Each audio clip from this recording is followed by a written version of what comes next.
Hi, I'm Jake, 31, and 3 nights ago, my girlfriend looked me in the eye and said, God, Jake, you are exhausting. I can do whatever I want. Then she went back to humming along to a meditation playlist, unpacking her linen outfit from a creator wellness retreat, where she pretended to be another man's partner. I stood in the kitchen holding pasta tongs, watching her move around like nothing happened, and that was the moment it hit me. Not rage. Not heartbreak. Clarity. This wasn't a breakup story. This was an exorcism. Let me rewind. I'm a senior cloud security engineer at a fintech startup in Scottsdale. My life is calm, structured, organized. I color code our fridge calendar. I max out my 401k. I drink the same smoothie every morning. Maddie, 29, is not that. She's a wellness and embodiment coach with 25,000 Instagram followers. She says things like divine feminine and abundance frequency. When we met 3 years ago, I was fascinated. She was magnetic. Wild in a way I never was. She moved into my condo 2 years ago. I pay for everything: rent, utilities, parking, internet, groceries, even furniture. Her contribution? Maybe $200 a month. When I asked if we could reevaluate that, she said I was being financially controlling.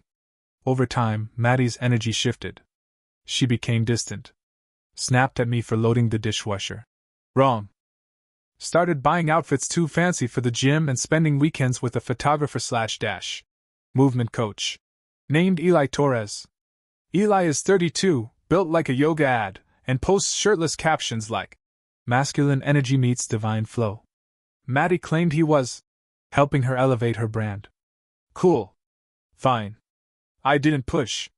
Then, 2 weeks ago, she tells me she's heading to a Creator Wellness Intensive in Sedona. Networking. Growth. I believe her. Help her pack. The next evening, I'm scrolling LinkedIn when I see a photo from the Moonrest Retreat Sedona. Honored to host Eli Torres and his partner for our couple's reconnection weekend. His partner? Maddie. Wearing the exact white linen outfit I folded for her 24 hours earlier. I confront her when she returns. She laughs. Says it was a hybrid event, and Eli just needed a +1. That I'm being paranoid. I ask about the $1,800 charge on our joint credit card. She says Eli paid most of it, but the rest just worked better on my card. And then she drops the line that changes everything. I can do whatever I want. I don't need your permission. I didn't shout. I didn't throw a single thing. I just said, okay, and walked away. She seemed surprised when I didn't argue. She went back to unpacking like she'd won. Like she still lived in my home, ate from my fridge, and got away with it. I made dinner. I watched her dance around the kitchen. And for the first time in months, I felt completely calm. That night, after she went to sleep, I opened our joint account history. Venmo payments to Eli. Hotel charges from Tucson, Flagstaff, boutique wineries, spa retreats. Every weekend she claimed she was working. Content gigs. Then I opened her iPad. It was unlocked. And I went through everything. Messages. Photos. Voice notes. Screenshots of apartment listings in Sedona labeled Our Future Place. One message stood out. He's so controlling about money, but his card makes everything easier. Once I'm more established, I won't need to use it anymore. I had been funding my own replacement. Every dinner. Every trip. Every rose quartz crystal and linen jumpsuit. I didn't rage. I didn't cry. I just documented everything. Screenshots. Statements. The lease. The insurance showing she was a dependent. Then I made a plan. On Friday morning, Maddie left again, for another retreat. Kissed my cheek and told me I needed to learn to relax. I'm working on it, I said. That day I froze our joint account. Removed her from my insurance. Transferred her phone line to prepaid. Scheduled a locksmith for Sunday. And started packing. Everything she bought with joint funds? Boxed. Everything that was hers before? Also boxed, with respect. Everything I paid for alone? I kept. On Saturday, I changed the locks. The building security guy, Luis, asked if everything was okay. I showed him the lease, my name only. I showed him the retreat photo. He let me sign a waiver. Didn't stop me. Sunday night, I sat on my balcony with a whiskey neat and waited. At 8:04 p.m., I heard the door scanner beep. Then again.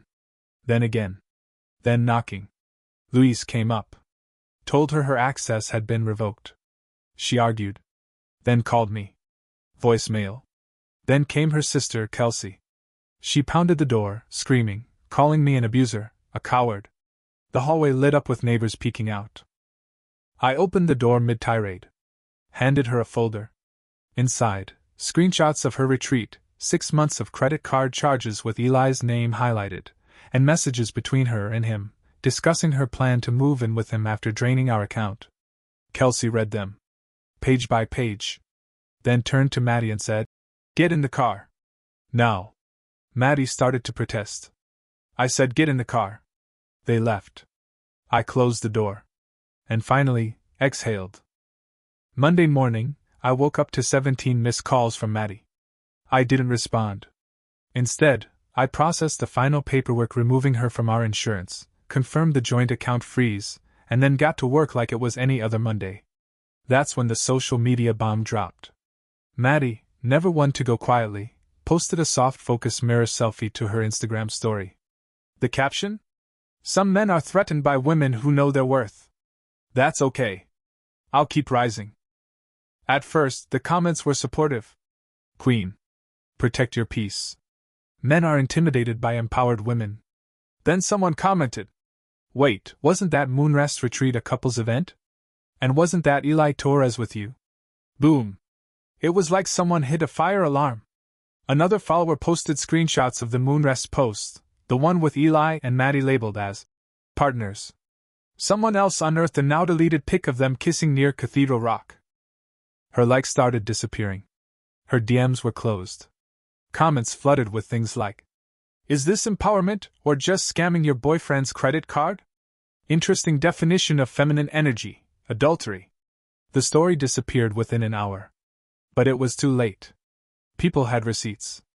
Tuesday afternoon, I got a call from a woman named Rachel, who apparently managed partnership collaborations for the Moonrest retreat. She was polite but curt. "We've discovered some irregularities in how Eli Torres booked the retreat. He claimed Maddie was his business partner. Used that status to get a 50% discount for collaborative content creators." "Interesting," I said. "We're handling it internally, but thank you for confirming that Maddie was, in fact, in a committed relationship with someone else at the time."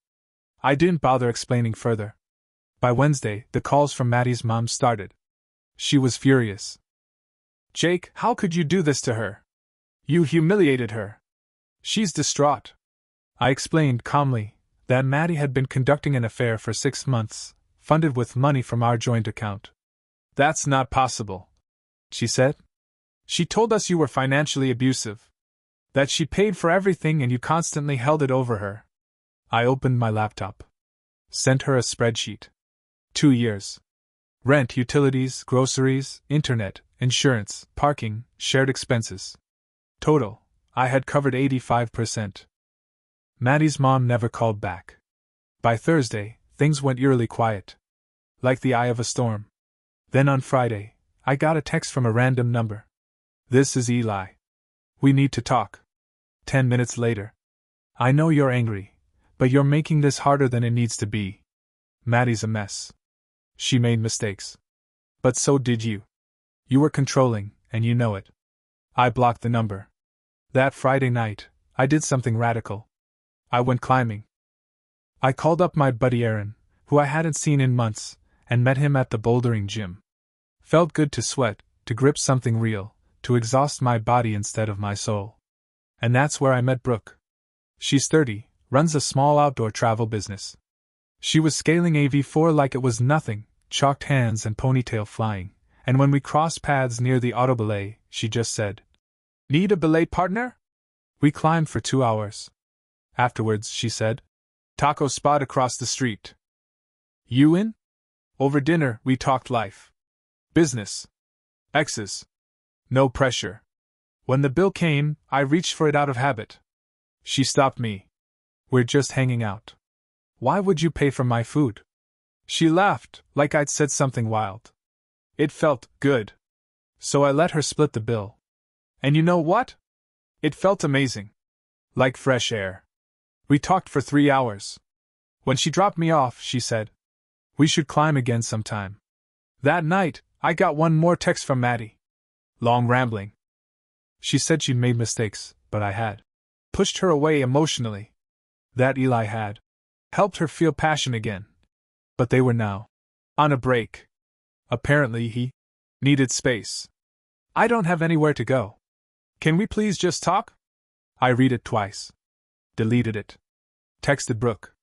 Free for a hike on Sunday? She replied 5 minutes later. Absolutely. You drive or me? But Maddie wasn't done yet. What she had posted to Instagram. That was just the beginning. As more people dug into her public feed, the inconsistencies unraveled fast. Her whole brand was built around radical honesty, feminine empowerment, and authentic self-expression. But now, people were commenting. Empowered to cheat on your boyfriend using his credit card? Authenticity doesn't include lying to your followers.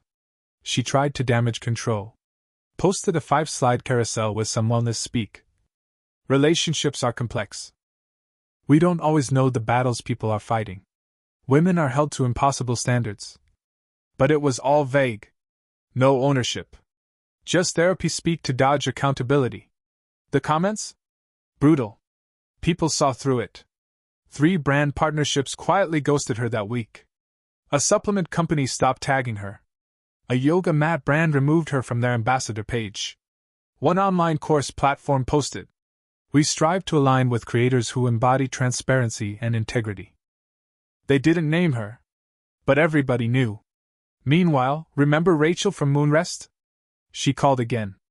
Eli and Maddie had pitched a couples coaching program to the retreat center. They said they were building a branded offering together. That's how they got the 50% discount, and paid promotional photos. Turns out, it wasn't just a personal betrayal. It was a professional scam. And when the retreat found out, they weren't amused.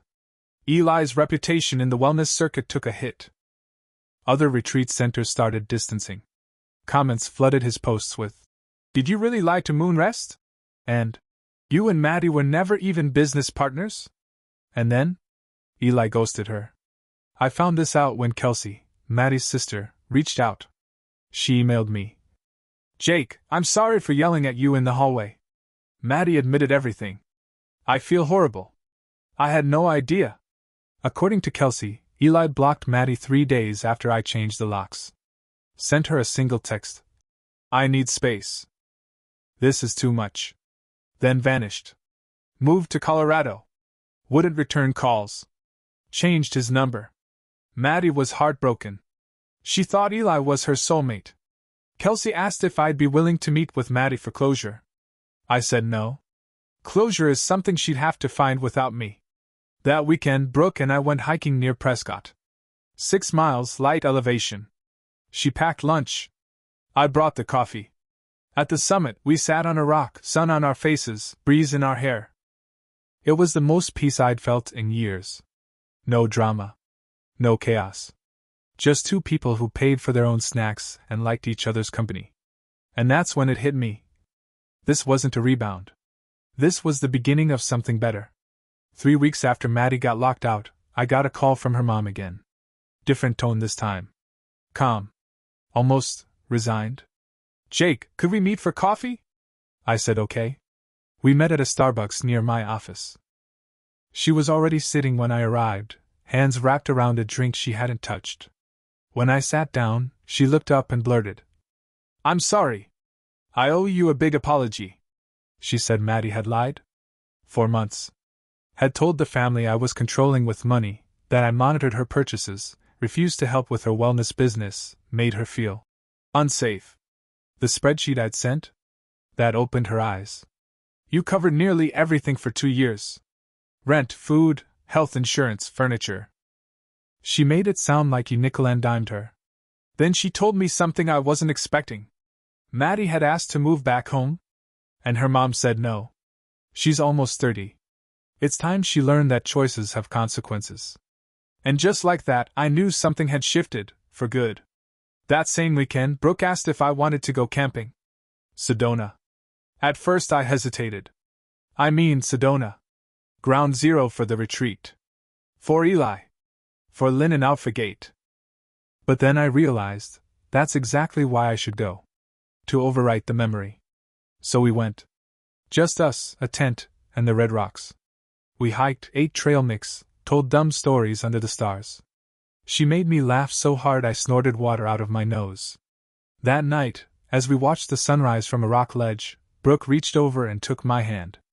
That evening, back at my place, over leftover pizza, she asked, "Hey, do you want to be official?" Just like that. No candles. No Instagram reel. Just a real person asking a real question. I said yes. We didn't make it a whole thing. No announcement. No status change. Just steady, quiet commitment. And the next morning? Voicemail. Maddie again. Her voice was small. Frayed. Different. Jake. I made terrible mistakes. I know that now. Eli used me. I thought he was my soulmate. But what we had, me and you, was real. I miss you. I know I hurt you, but you hurt me too. We both messed up. Can we please just talk? I listened to the whole message. Then deleted it. I texted Brooke. New climbing gym in Tempe just opened. Want to check it out? She responded instantly. Absolutely. I'll drive. You buy burritos? I smiled and wrote back. Deal. And that would have been the end of it. If Maddie hadn't tried to rebrand. She made a new Instagram. Different handle. Clean aesthetic. Black and white filters. But people found it fast. Commented with screenshots. Dragged her through her own hashtags. Hashtag authenticity matters? Hashtag radical honesty unless you get caught? 3 more partnerships dropped her. One wellness tea company even posted a quote from the 4 agreements and tagged a new influencer to replace her. At the same time, Eli's little wellness coaching hustle also began to crumble. Retreats backed out. Brands ghosted. Some of the creators he had worked with removed him from old posts. It was death by 1,000 untaggings. The only thing more brutal than a breakup is a public de-influencing. But the real twist? Eli had moved to Boulder, Colorado, and blocked Maddie on everything. I only knew because Kelsey messaged me again. She said Maddie was spiraling. That she'd tried texting Eli through mutual contacts. He sent one final message. Please stop. I need space. This was a mistake. And then, radio silence. Meanwhile, my life was getting, shockingly, better. Brooke and I climbed together twice a week, then 3. Then we started adding weekend hikes. Still no labels, no expectations. Just realness. One night after Thai food, she offered to split the bill again. As she pulled out her phone, she laughed and said, "You look so relieved every time I say that. What's that about?" I told her. Not everything, but enough. That in my last relationship, I paid for almost everything but was still accused of being controlling. That money became this weird landmine where I was always wrong. Brooke leaned back in her chair and said, "Jake, that sounds exhausting. Money is just money. If we're both eating, we both pay. What's complicated about that?" I had no answer. Because it shouldn't be complicated. 2 weeks later, Maddie's mom called me again. Not about Maddie. About me. She said she had been talking to Diane, Eli's ex, and they both felt embarrassed they hadn't seen it sooner. Maddie had always been good at controlling the narrative. And when she didn't get her way, she'd play the misunderstood woman card. But now that card was maxed out. She was off social media. For good, apparently. Her coaching business dissolved. Her followers dropped by 70%. The course platform refunded dozens of people. And she had moved into a tiny sublet in Tempe, trying to get a job. Any job. Eventually, she found one, admin work at a dental office. 9 to 5. No candles. No crystals. Kelsey said she was in therapy. Learning the difference between self-worth and self-delusion. And you know what? I was happy for her. Genuinely. But I didn't miss her. I didn't want her back. I didn't need her closure. Because I had mine. Last weekend, Brooke and I sat on the porch of our new place. Yeah. Our place. A small cabin up near Prescott we co-bought last month. 50-50 mortgage. Equal deposits. Even split the closing costs.